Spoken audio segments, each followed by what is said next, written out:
오늘 읽었던 말씀에는 마태복음에도 누가복음에도 함께 있는 이 병행의 구절이 있습니다. 그래서 마태복음도 이와 같이 자세하게 나와 있고 누가복음은 좀 이보다 간단하게 나온 내용이죠. 우리는 이 말씀을 비추면서 예수님이 재난의 징조가 있는데 세상에서 가장 큰 환난이 일어난다, 이런 말씀을 해주셨어요. 그때 어떻게 해야 할지 믿는 너희들은 이렇게 하라 하면서 믿는 자들로서의 자세를 취하고 또 처방에 대한 것도 말씀을 해주신 말씀이 함께 읽었던 말씀 속에서 나와요. 한 가지 중요한 것은 가장 큰 환난 속에서 이제 이 징조가 어떻게 나타나냐면 이 거룩한 곳에 가증한 것, 멸망할 쯤에 가증한 것이 거기에 이 거룩한 곳에 서서 거룩한치 않은 그날이 되었을 때는 너희들이 성경을 그동안 읽었던 내용들을 깨달아야 된다, 이런 말씀을 하신 거예요. 한마디로 말해서 징조를 보고 깨달아라 이거예요. 그래서 예수님이 징조가 이렇게 일어난다, 그런데 아직 끝은 아니다, 재난의 시작이라 이렇게 말씀했는데 가면 갈수록 임신한 여인이 임신 초기에도 임신이요, 중기에도 임신, 곧 임박했을 때도 해산할 임박할 때도 임신입니다. 그러나 증상은 다르죠.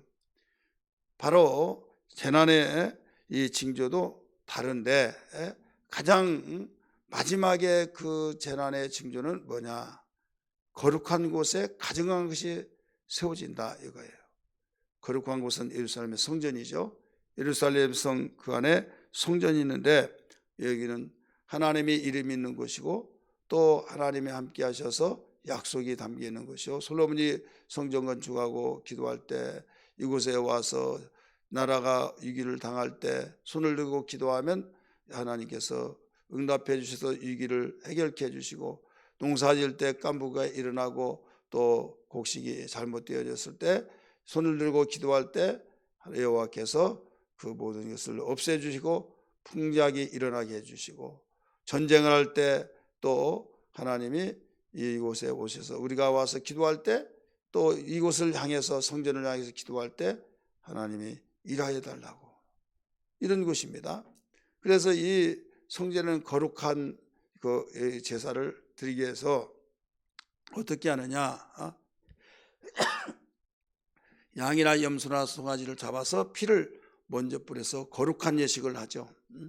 피 없이는 정결케 할 수 없다. 그러면서 거기는 이 거룩한 곳이기 때문에 거룩한 행위가 되어지지 않으면 다 즉사해서 죽습니다. 이런 거룩한 곳에 여기에서 가증한 것이 서지 못하는데도 불구하고 가증한 것이 딱 세워져서 거룩한 것을 짓밟아 버린다 이거예요. 그랬을 때는 너희가 이것을 볼 때 원통해서 이럴 수가 있냐 저럴 수 있냐 하지 말고 읽는 자는 깨달아라. 이미 성경을 읽고 성경은 기록해놨다, 예언해놨다 이거죠. 한마디로 말해서 예언해 놓았기 때문에 그걸 깨닫고 바로 너희가 올 것이 왔구나 하고 대처하라는 겁니다. 이제는 예방해서 처방을 하는 겁니다. 지금 예언대로 이루어졌다라고 하는 것을 알아차리라는 거죠. 14절 보세요. 멸망에 가증한 것이 서지 못할 곳에 선 것을 보거든. 멸망에 가증한 것은 거룩한 곳은 절대 설 수가 없어요. 그런데 거룩한 곳을 차지해서 섰다 이거죠. 가로해 놓고 읽는 자는 깨달을진저 이렇게 나오죠. 그때는 빨리 깨달아라 이거죠. 예언했던 것이 이루어졌구나. 지금 해산에서 완전히 깃대를 꽂았구나. 이것을 알아내는 거죠. 징조가 이루어졌다. 재난의 시작이라고 하더니 이제 끝이 왔구나. 이것을 알라는 거죠. 우리 그러면 여기 멸망에 가져간 것이 서지 못할 것이 뭐냐? 예루살렘 성전이 거룩히 해서 다른 걸 다 무너지더라도 성전은 무너지지 말아야 된다. 왜? 거기 무너지지 않으면 나라가 존재한다 이거죠. 무너지지 않는 이상 절대 살아있다 이거죠. 그런데 이 나라가 망하면서 이 침투하는 그 적이 거기에 들어와서 성전을 다 허물어 버리고 짓밟고, 거기서 이스라엘 백성이 하나님을 섬기는 제사 의식을 자기들이 제사를 지내는데 두 굽이 갈라지고 되새김질하는 먹고 하나님께 제사를 드릴 수 있지만은 굽이 갈라지지 않다든지 되새김질하지 않는다든지 그건 먹지도 않고 이건 부정하다. 그런데 돼지를 잡아서 거기에 제사 지내면서 우리가 이겼다. 너희가 이런 것을 이곳에 제사한 것을 우리가 차지했다 하면서 보란듯이 거기에 가장 더럽고 부정하다고 하는 돼지를 갖다 놓고 거기에서 제사 지내고 있다 이거죠.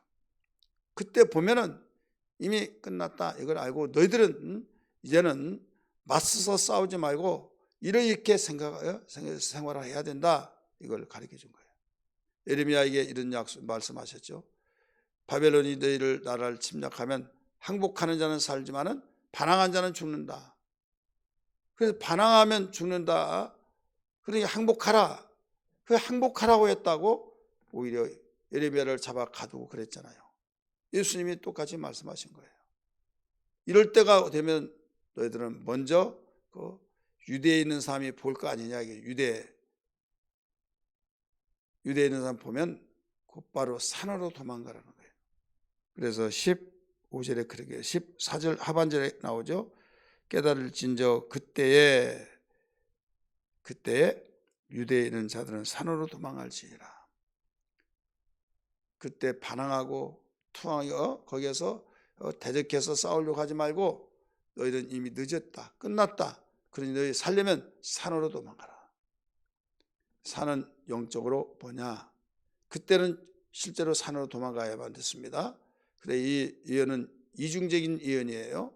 그때 이루어졌고 해결되었던 모든 완성됐던 예언이 우리는 지금 이 말세에 다시 또 리바이벌 되어지는 예언이 되어지기 때문에 이제는 어떻게 하느냐? 산으로 도망가야 된다. 어떤 산으로 갈까? 수락산, 도봉산 아니면 저기에 제주도 한라산으로 갈까? 그게 아니라 오늘날 이 산은 교회를 말하고 있는 겁니다. 교회. 그래서 성전, 내 마음속에 성전, 주님을 향하고 주님을 의지하고 교회를 향하고 그것을 가리키고 있어요. 그럴 때 내가 죽어도 산다 이거예요. 그 다음에 15절에 지붕 위에 있는 자들은 지금 전쟁이 나가지고 깃대를 꽂고 이제 모든 걸 다 적이 이겼다고 했을 때는 지금 들에 있는 사람도 있을 거 아니에요. 지붕에 있는 사람도 있을 거 아니에요. 지붕에는 뭐 때문에 있습니까? 유대인들은 지붕에다가 항상 기도방을 만듭니다. 그래서 기도하다가 이런 일을 당했다. 그러면 놀래가지고 집안에 내려와서 무엇을 가지고 도망가려고 집안의 물건을 가지러 내려오지 말아라. 그냥 그대로 있으라. 뭐하고 그대로 있어요? 기도하라는 거죠. 기도를 중단하지 말고 그대로 기도하고 있으라. 그 다음에 밭에 있다가 그런 소식을 들었잖아요. 멸망에 가져간 것이 성전을 침략해서 허물고 거기에 돼지에 끊어놓고 돼지에 잡아놓고 제사하고 이런 일을 저희가 보거든 듣거든. 근데 유대에 있는 사람도 그 소식을 듣고 봤어요. 또 이제는 지붕에 있는 사람들도 이제는 들은 뭐 때문에 있어요?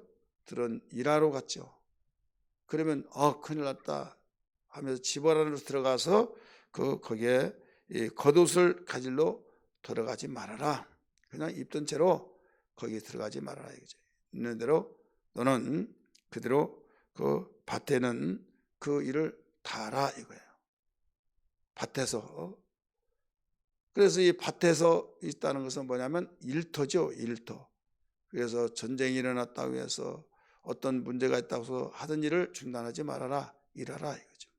앞으로는 피난하고 어디 지하를 땅굴 파고 거기서 지내면 산다, 그게 아닙니다. 이제는 우리는 죽어도 산다고 하는, 나는 부활의 생명이니 나를 믿는 자는 죽어도 살겠고 무릇 살아서 믿는 자는 영원히 죽지 아니하리라, 이것을 네가 믿느냐 말씀하셨어요. 우리는 육체는 죽더라도 영혼은 살아야 된다 이거죠.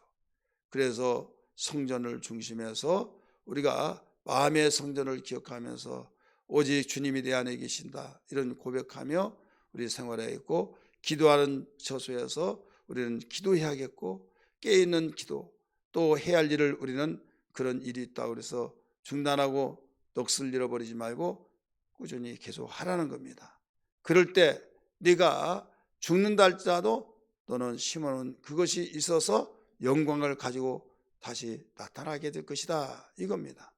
오늘 우리는 이와 같이 날들이 이루어질 때 이렇게 처방을 하라고 말씀하셨어요. 17절에 그날에는 멸망에 가져간 것이 서지 맡을 곳에 딱 서서 주인이 바뀌어진 이때는 아이 뵌 자들과 젖먹이는 자들에게 화가 있으리로다 얘기 나오죠. 그날에는, 그날이 어떤 거예요? 바로 이 시대가 오늘날 우리는 말세가 되어서 악한 자가 이 선한 자들을 다 이기고 지배하고 다스려서 불법을 행하고 법도 악법인데도 이렇게 지키지 않으면 죽인다 막 하고 위협하고, 그럴 때는 어떻게 하느냐? 산으로 도망가라고 그랬죠. 유대에 있는 사람들은 지붕에 있는 자는 내려오지 말라고 그랬죠. 밭에 있는 자는 겉옷을 가지러 들어오려고 하지 말라고 그랬죠. 어디 가게에서 겉옷 가지고 간다, 그러다 죽는다 이거죠. 그렇기 때문에 내가 교회 생활에서 알았던 성전이 어디냐, 이제는 네 마음이다 이거죠. 위기 상황 속에서 우리는 모이고 하나님께 예배하고 우리가 참 거룩한 곳이 계속 유지가 되어질 때는 모이는 교회로서의 사명을 다하지만은 이런 전쟁이 나고 그럴 때는 모이지를 못하다가 보니까 이제는 네 마음이 성전이다, 이것을 가르쳐 준 거예요. 이게 산이다, 네가 살 길이다 이거예요. 지붕에 있는 사람은 기도하라, 끝까지 그래도 기도하라. 밭에 있는 자 일대에서 했을 때는 그래도 넌 복음으로 네가 해야 할 일이 뭐냐, 영적으로 네가 썩어질 육체로 썩지 아니하 그래서 거두기에서 네 사명이 뭐냐, 그 일을 하라는 거예요. 근데 문제는 화가 있는 사람이 있다 이거예요. 그날에 아이 뵌 자하고 젖먹인 자는 화가 있다, 이렇게 가르쳐 주셨죠. 그러면 임신하지 말아야 하는데, 결혼하지 말아야 할 텐데, 언제 전쟁이 터질 때, 실제로 이 물리적으로 볼 때, 생리로 볼 때 전쟁에 나서 애를 보듬고 가서 숨 죽이고 있는데 적군들이 수색하기 시작합니다. 이때 울려고 할 때 입을 틀어막았는데 나중에 거기서 더 크게 하니 이 애기 울음소리 새어나가 가지고 결국은 여기 있다 해서 죽이고 이런 일이 있었습니다. 그와 같이 애기 임신한 자와 젖먹인 자는 아이 뵌 자와 젖먹인 자는 화가 있다, 그래서 화가 있다는 거예요. 그러면 우리는 영적인 측면에서 앞으로는 어떻게 될 것이냐? 여기서 임신한 자는 야고보서 1장 15절의 말씀이니까 거기에 우리에게 영적인 면에서 가르쳐 주고 있어요. 야고보서 1장 15절 거기에 보면 우리 한번 성경 볼까요? 야고보서 1장 15절 같이 읽습니다. 시작. 욕심이 잉태한 즉 죄를 낳고 죄가 장성한 즉 사망을 낳으니라. 우리는 여기에서 하나님이 주신 대열매 기업, 그런 아이 뵌 자가 화가 있다는 것이 아니에요. 말세에 주님 오실 때가 다 되어지는 이때는 아이 뵌 자가 또 젖먹인 자가 화가 있다. 그래서 욕심이 잉태한 즉 죄를 낳고, 욕심은 탐심이요, 탐심은 우상숭배입니다. 이런 것이 있어서 그것을 젖먹인다는 건 뭐예요? 계속 키우겠다는 거죠. 계속 키워나가는 거죠. 그 죄를 계속 키워나가는 거. 주님이 오실 때 죄가 청산되고 해결되어져서 그 아이가 죄의 임신이 되지 않고, 죄 임신되지 않으니까 젖먹일 이유가 없죠.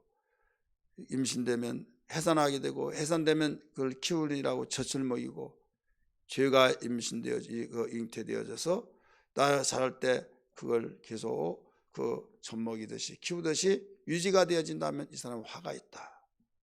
그래서 우리가 항상 경건운동에서 어떤 죄가 우리에게 침입하지 못하고 우리가 이 죄가 침입했다면 유산시키고 말씀은 잉태시키고 죄는 유산시킨 것이 우리의 능력이 되어야 될 줄 믿습니다. 할렐루야.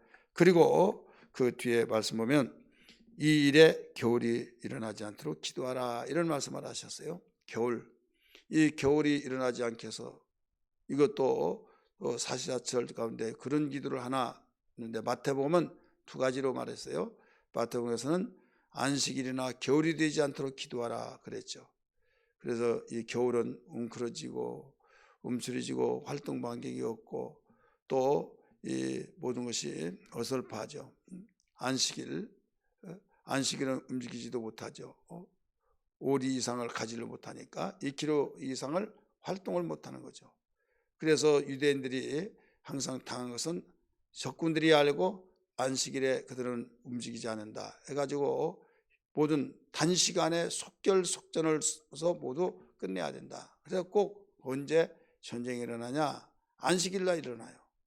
그러면 일어나더라도 어떤 총칼을 가지고 싸울 수가 없고 전쟁이 일어나더라도 해가 뜨기 전까지는 꼼짝달싹 없이 당하고 있는 거죠. 그래서 안식일 지키기 위해서 그러다가 보니까 너희들 안식일 되지 않게 해서 기도하라. 겨울이 되지 않게 해서 기도하라.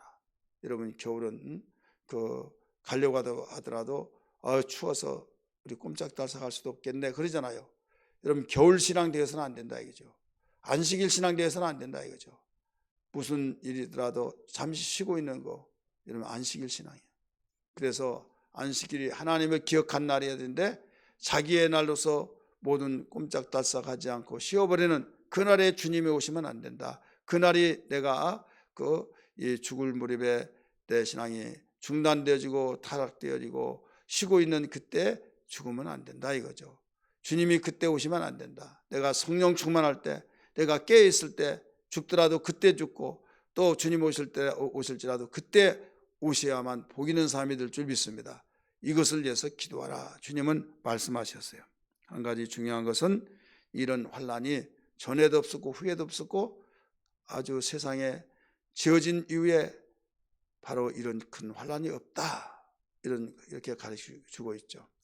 아무리 세상에 이 세계적인 대전이 일어났더라도 이런 큰 환난이 없다 가르쳐주는데 살아남을 육체가 없다라고 일러주고 있어요. 19절에서 20절 나오죠. 이때 난리통이고 난세를 통해서 거기에서 살 길을 바로 외치는 사람들, 신음 속에서 살기 위해서 애통하는 자들, 그 틈을 통해서 마귀는 역사인데 여기가 그리스도 있다 막 하면서 우르르하고 거기에 살 길이라는 거죠. 그래도 너희는 절대 동요하지 말아라 이렇게 가르쳐주죠. 21절을 보면 그때 어떤 사람이 너희에게 말하되 보라 그리스도가 여기 있다 보라 저기 있다 해도 믿지 말라 이게 나오죠. 거짓 것들이 바로 판을 친다 이거죠. 22절 거짓 그리스도들과 거짓 선자들이 일어나서 이적과 기사를 행하며 할 수만 있으면 택하신 자들을 미혹한다라고 가르쳐줬죠. 이런 가운데서 말씀에 뿌리가 없는 사람은 그동안 배우지 않고 내가 복음만 가지고 생활했던 사람, 귀가 얇아가지고 누가 이렇더래 저렇대 하면서 훅 하고 기울어진 사람들은 그때 여러분 큰 위기에서 벗어날 수가 없다는 걸 알아야 합니다. 우리는 신앙을 무장하려 할 이유는 그거예요. 주님이 내가 분부한 모든 걸 가르쳐 지키게 하라 하신 이유가 뭡니까? 그 이유는 다름이 아니라 오직 이럴 때가 있기 때문에 너는 스스로 모든 것을 마음속에 새겨졌던 것을 그동안 심어놨던 것을 그것 가지고 살아야 된다 이거죠. 하나님 말씀을 배우지 않고 듣지 않냐고 그냥 어디서 들어서 잘못 들었던 것이 그것이 나를 구원한 줄 알고 그렇게 움직이다가는 너 망한다 이거예요. 주님이 내가 너에게 분부한 모든 걸 가지고 지키게 하라. 그래서 배우려고 하고 정말 성경이 그런가 안 그런가? 베레아 교회 성도들처럼 바로 그런가 안 그런가? 성경이 기록되어 있는 것 쓰면 맞고 누가 아무리 정말 죽은 자가 살아나고 가지가지 이런저런 일이 있다 할지라도 절대로 이적과 표적을 악한 마귀가 제때가 얼마 남지 않은 걸 알고 그런 일이 이루어진다 할지라도 믿지 말아라 하면서 오직 조심하라. 미혹을 너희 받지 말아라 라고 22절 끝에 부분 말씀하고 있죠. 할 수만 있으면 택하신 자들을 미혹하리라. 미혹하려고 한다. 너희는 삼가라. 결론을 내립니다. 23절 내가 모든 일을 너에게 미리 말하였느라. 여기 굉장히 의미 있는 말씀이에요. 미리 말했다. 무슨 의도가 담겨 있습니까? 내가 미리 말했으니까 너희들 속지 말아라. 내가 미리 말한 것은 이런 일을 당할 때 이 말이 생각나게 해서 너희들은 분별을 하라 이런 뜻이에요. 그래서 항상 우리 깨어있는 신앙 되어야 될 줄 믿습니다. 할렐루야. 오늘 이 말씀이 생명되기를 주의 이름으로 축원합니다.